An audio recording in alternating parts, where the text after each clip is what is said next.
अस्सलाम वालेकुम viewers, channel चस्का एंड शशका में खुश आमदेद। हमारी रेसिपीज़ को फॉलो करें, चस्के लेकर खाएं और फ्रेंड्स और फैमिली को शशका कराएं। तो चलिए चलते हैं रेसिपी की तरफ। आज हम बनाने जा रहे हैं लाहौरी चने। लाहौरी चने बनाने में जितने इजी हैं, खाने में उतने ही ज़्यादा लजीज हैं। जिस स्टाइल से मैं बनाऊंगी, अगर आप उस स्टाइल से बनाएंगे तो इंशाल्लाह आपको बाज़ार से मंगवाने की ज़रूरत नहीं रहेगी। आप अपने घर वालों को और मेहमानों को खुद ही बनाकर हैरान कर सकते हैं। मैंने आधा किलो देसी चने लिए हैं। देसी चने ज़रा दूसरे चनों से साइज़ में थोड़े छोटे होते हैं। मुझे यही मिले तो मैंने यही ले लिया। अच्छी तरह धो के साफ़ सुथरा करके उसको डबल से भी ज़्यादा पानी में मैंने भिगो दिया और 1 चम्मच इसमें भर के मीठे सोडे का डाल दिया। इसको अच्छे से मिक्सअप करके आप कवर करके ओवरनाइट रख दें, यानी पूरी रात के लिए आप इसको भीगने के लिए रख दें, या इसके अलावा 5 से 6 घंटे तक भिगो दें। उसके बाद इसको पकने के लिए चढ़ा दें और इसमें 1 टेबलस्पून नमक भी शामिल कर दें। नमक शामिल करके इसको अच्छा सा मिक्सअप करें। मिक्सअप करने के बाद जैसे ही ये गर्म होना शुरू होंगे तो इस पर झाग आना शुरू हो जाएगी। इस झाग को आराम आराम से उतार कर फेंकते जाएं। जिस वक्त झाग आना बंद हो जाए तो इसको कवर करके 15 मिनट के लिए पकने दें। ये देखिए, मैं सारी झाग उतार लूँगी और जब ये झाग आना बंद हो जाएगी तो 15 मिनट के लिए इसको कवर करके मैं पकने के लिए रख दूँगी। जितनी देर में ये रेडी होते हैं हम मसाला तैयार कर लेते हैं। उसके लिए सबसे पहले मैंने 4 से 5 जवे लहसुन के ले लिए और 1.5 इंच का टुकड़ा मैंने अदरक का ले लिया और थोड़ा सा पानी डाल के इसका पेस्ट तैयार कर लिया है। इसको साइड पे करेंगे। अब हम ले लेंगे 2 प्याज। प्याज़ों को छील के धो लेंगे और बारीक बारीक काट लेंगे। काटने के बाद उन्हें फ्राई कर लेंगे। फ्राई करते वक्त इन्हें डार्क ब्राउन सा करना है, बिल्कुल ब्लैक नहीं करना, इस तरह से। अब इसमें भी थोड़ा सा पानी डाल के पेस्ट बना लेंगे। ये पेस्ट हमारे बाद में काम आएगी। ये सब चीज़ें बहुत ज़्यादा बारीक नहीं करनी, बस मोटी मोटी कूट लें। अब हम 3 हरी मिर्चें लेंगे और इसका भी थोड़ा सा पानी डालकर पेस्ट बना लेंगे। अब मसाला तैयार करने के लिए हमें चाहिए प्याज़ों का पेस्ट जो हमने बनाया था, लहसुन अदरक का पेस्ट जो हमने बनाया है और हरी मिर्चों का पेस्ट जो हमने बनाया है। इसके अलावा हमें चाहिए आधी प्याली ऑयल की। नमक हमने पहले से डाल दिया है। 1 टेबलस्पून मिर्चें, 1 टीस्पून हल्दी, 1 टेबलस्पून सूखा पिसा हुआ धनिया और 1 टेबलस्पून ज़ीरा। इसके अलावा हमें चाहिए 1 टेबलस्पून चाट मसाला और 1 टीस्पून पिसा हुआ गरम मसाला। चाट मसाला मैं ले रही हूँ नेशनल का। चाट मसाले के अलावा हमें चाहिए आधी से पौनी प्याली दही की। 15 मिनट गुजर चुके हैं। अब मैं चलती हूँ चनों की तरफ। ये देखिए, चनों का पानी बिल्कुल सूख चुका है। इसका ढक्कन उठाएं। एक आधा कोई चना निकाल के उसको प्रेस करके देखें कि वो गल गया है या नहीं। ये देखिए, मैं इसको चम्मच से प्रेस करके देखूंगी, ये बिल्कुल गल चुके हैं। इसका मतलब कि हमारे चने अब रेडी हैं। अब हम मसाला तैयार करने की तरफ चलते हैं। अब हम मीडियम फ्लेम पे देगची ऊपर रखेंगे। जब वो गर्म हो जाएगी तो उसमें ऑयल ऐड कर देंगे। ऑयल ऐड करने के बाद इसमें लहसुन अदरक का जो पेस्ट हमने बना कर रखा है उसको डालेंगे। उसको हल्का फ्राई करेंगे।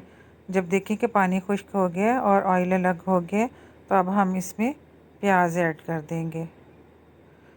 प्याज़ों का पेस्ट हमने बना लिया था। ये सब चीज़ें हमने मोटी मोटी सी कूटी हैं, बहुत ज़्यादा बारीक नहीं किया। जब हम इसको भूनेंगे ये खुद ही सारा गल के मिक्सअप हो जाएगा। इसको भूनते जाएं उस वक़्त तक जब तक कि इसका भी ऑयल अलग ना हो जाए। बहुत ही मज़े की खुशबू आना शुरू हो चुकी है। इसका ऑयल अलग हो गया है। अब इसमें हरी मिर्चें शामिल कर दें। हरी मिर्चें शामिल करके इसको भी हम अब 2 से 3 मिनट तक भूनेंगे ताकि इसकी तेज़ी थोड़ी कम हो जाए।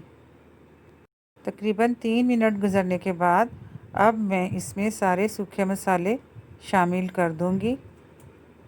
इसको शामिल करने के बाद इसे फिर भूनें ताकि इसका भी कच्चापन बिल्कुल ख़त्म हो जाए। भूनते जाएं ताकि सारा ऑयल अलग हो जाए और मसाले में अच्छा सा फ्लेवर आ जाए। जब मसाला अच्छे से भुन जाएगा तो हम इसका ऑयल एक अलग प्याली में निकाल लेंगे, क्योंकि दालें और चने वगैरह जब हम पकाते हैं तो वो सारा ऑयल चूस लेती हैं और पेश करते वक्त इतनी मज़े की उसकी शक्ल नहीं लगती। इसलिए हम इसका ऑयल अलग कर लेंगे। ऑयल अलग करने के लिए एक छोटी सी टिप है, इसमें थोड़ा सा हम मीठा सोडा शामिल करेंगे। अव्वल तो पहले सारा ऑयल उसने छोड़ दिया, तो मीठा सोडा डालने से यकदम सारा ऑयल अलग हो जाएगा। ये देखिए, मैं जैसे मीठा सोडा डालूँगी सारा मसाला अलग हो जाएगा और ऑयल बिल्कुल अलग हो जाएगा। फिर हम उसे आसानी से एक छोटे बाउल में निकाल लेंगे। ये देखें, इसको टेढ़ा करें, टेढ़ा करके इस चम्मच के साथ आराम से सारा नितार के निकाल लें। ये जब हम फाइनली खाना पेश करने लगेंगे तो उसकी गार्निशिंग के लिए यूज़ होगा। ये अलग बाउल में निकाल लें। अगर हमने इसमें ही रहने दिया तो ये सारा मिक्सअप हो जाएगा और पेश करते वक्त खाने की शक्ल ज़्यादा अच्छी नहीं लगेगी। ये देखें, ये मैंने निकाल लिया, इसको मैं साइड पर रख दूँगी। मैंने तकरीबन आधे से ज़्यादा गार्निशिंग के लिए निकाल लिया है, बाकी का है। इसको भूनते जाएं। अब इसमें दही शामिल कर लें। दही शामिल करके भी इसको अच्छा सा भुनें उस वक़्त तक जब तक कि दही का सारा पानी खुश्क ना हो जाए। 2 से 3 मिनट में दही का सारा पानी खुश्क हो जाएगा। जब ये सारा पानी खुश्क हो जाए तो अब हम इसमें चने शामिल कर देंगे। ये देखें, घी बिल्कुल अलग हो गया है और इस स्टेज तक हम पहुंच गए हैं कि अब इसमें चने शामिल कर दें। चने उठाएं, सारे के सारे इसमें डाल दें। इसको अच्छा सा मिक्सअप करें। मिक्सअप करने के साथ साथ इसको भी 2 से 3 मिनट तक भुनें, जब तक कि चनों में जो थोड़ा बहुत पानी था वो भी खुश्क ना हो जाए और वो सारा घी छोड़ दें। अब इसमें तकरीबन 1 गिलास पानी शामिल कर दें। अगर आप नहीं शामिल करना चाहते, ऐसे यूज़ करने हैं तो बेशक ऐसे यूज़ कर लें, लेकिन मैं इसमें 1 गिलास पानी डालूँगी। थोड़ी सी ग्रेवी इसमें अच्छी लगती है। पानी डाल के मिक्सअप करें। अब इसमें गरम मसाला और चाट मसाला दोनों शामिल कर दें। शामिल करके इसको अच्छा सा मिक्सअप करें। कुछ लोग इस स्टेज पे लाहौरी चना मसाला भी शामिल करते हैं, लेकिन मेरा ख़्याल है हमने जो कुछ शामिल कर दिया है वो उससे कहीं ज़्यादा अच्छा फ्लेवर देगा। बहुत ज़्यादा मज़े के बनेंगे। इंशाल्लाह आप बार बार बनाएंगे। अब इसको कवर करें और 5 मिनट के लिए दम दे दें। अब ये बिल्कुल रेडी है।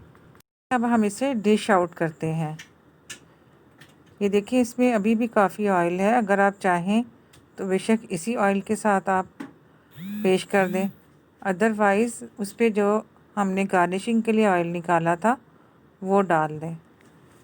ये देखिए, इतना ज़्यादा ऑयल फ़ील नहीं हो रहा। अब आप इस पे ये वाला ऑयल भी डाल दें, जो थोड़ा बहुत मसाला है वो भी डाल दें। हरे धनिए के साथ इसको गार्निशिंग करें। ये सारा ऑयल ऊपर मिक्सअप कर दें ताकि इवनली फैल जाए पूरे डोंगे पे। अब ये देखें कितना खूबसूरत लग रहा है। इस पर अब हम हरा धनिया डाल देंगे, बारीक कटी हुई हरी मिर्चें डाल देंगे, हल्का सा मिक्सअप करेंगे और पेश कर देंगे। इसके अलावा हम इसके साथ वो कॉन्डिमेंट सॉस पेश करेंगे, जिसकी रेसिपी ऑलरेडी मेरे चैनल पे मौजूद है। ये बहुत ही मज़े की चटनी है पुदीने और हरे धनिए की।